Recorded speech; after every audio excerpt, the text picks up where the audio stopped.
After I turned 15 in January 1979, my parents gave me a present, and it was to be able to go to the United States to visit my aunt in New York.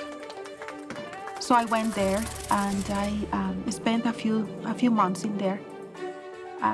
My aunt made the arrangement so I could go to this school that it was really like an adult school, but it was amazing because I was there the whole day learning English. And it was a great experience for me. But in Nicaragua, there had been some kind of political unrest that had been going on for years, but it was getting worse and worse. And the news were just terrible. You know, I was so worried about my family. I was just 15, and I really didn't want to be away from them while they were going through these hard times. When I went back to Nicaragua, things were getting really bad.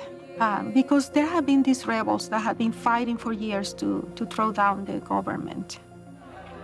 There was a point in which they decided to bomb that part of the city to put more pressure on the rebels so they would leave. At that moment, all the radio stations in Nicaragua were censored. They were shut down. So we didn't know exactly what was going on, but then at night, we would try to listen to the radio stations from Costa Rica. And they would tell us, you know, what was going on and how many people had died that day, how many families. And I knew that there were children dying from that. And then again, the next day it would happen again. And we would just watch that in horror. At night, we would put our mattresses on the floor and we would sleep there just hoping that we would be safe from the bullets. And I remember thinking, okay, there are people dying. There are children dying right now. And I will ask in my heart the question, why does God allow this to happen? Why doesn't He do anything to stop this? And it was very hard. I was not upset with God, but I just had that question, you know, in my heart. Fortunately, something happened and the problem stopped and the president left the country. I remember vividly that day after the president of the country left and the rebels were just celebrating out on the streets the victory. You know, I think I have never lived another day like that in which everybody was just happy, feeling this joy that our problems were over. When I was about 16 or 17, we started attending college. And I went to Universidad Centroamericana, and my major was in industrial engineering. I always liked learning and, you know, getting an education. And it was a good school, but the situation in Nicaragua was just getting worse and worse and worse. So in 1984, I decided to marry a young man that I was dating. I had been dating him for years, and we just decided to get married. And we moved to San Francisco, California, where we both had family. My mother and my siblings came to join us like a year after I left. But, you know, it was not easy to start a new life in a new country because of the language, the climate. And even though we had work, we were blessed to have work. We always had work. And for about 2 years in my marriage, everything was fine. We had a baby around 2 years after we got married. It was our son, Javier, who was born there. And he gave me a reason to keep going and to have hope for the future. When our son was like 6 months old, my husband lost the job that he had that was very stable.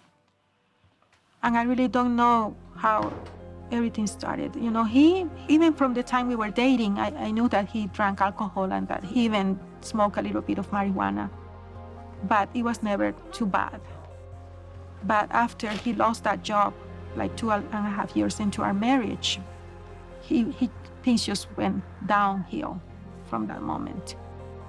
After that, he tried to get a job. He He could not find a job, and he just got into drugs heavily. So those years were very hard, very, very hard. To see him going down and down, little by little. And having this fear and having this love for my son and knowing that I needed to protect him and that it was my responsibility to look after him. I looked for jobs in which I could actually take my son with me so I could make a living and be with him at the same time.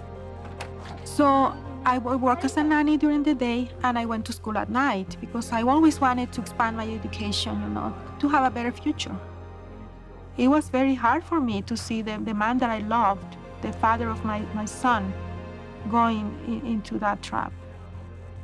And I remember that there were times even when I would see him on the street and I would stop him to talk to him and he wouldn't even recognize me. He didn't know that it was me. He was totally lost. They come to see me. I tried to help him. I tried talking to him. I went to therapy. I went to Alcoholics Anonymous organization to look for help. I tried to do everything that I could to help him. But I feel that I was failing. I could not help him. One evening, I remember walking to the bus stop because I was going to school. And then I forgot something, a book or something. I needed to go back to our apartment to get it. So I walked back to my apartment. And as I was getting close to it, I noticed that there was a car parked right in front of it. And I noticed that it was full of men. There were at least 5 men inside that car. And it was full of smoke. And for some reason, I looked closer and I thought, what are they doing? And then when I looked inside the car, there was a little boy in there. And that boy was my son, my baby.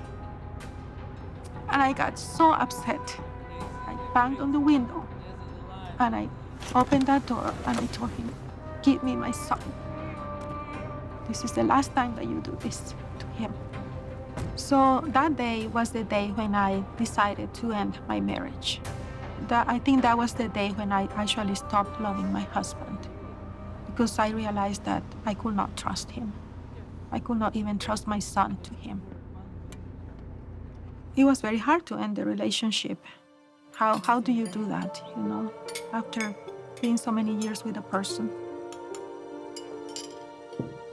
Those days after he left, of course, it was better without him, but at the same time, I had fear. I feared that he would come back. I feared that I would not be able to give my son a stable environment, that he could also fall into that trap as he would grow up. And I was desperate. I was hopeless. It was really hard. Those days were times of despair for me, not knowing what to do. People make choices. And that freedom to make choices comes from God. He has given us that freedom. And that is why he cannot stop people from doing bad things. And I know that it happens in our life sometimes that we have these longings, we have these questions, we have these things that we don't really know the reason. But if we are patient, the answer will come one day. And then we will finally have that peace that we are looking for.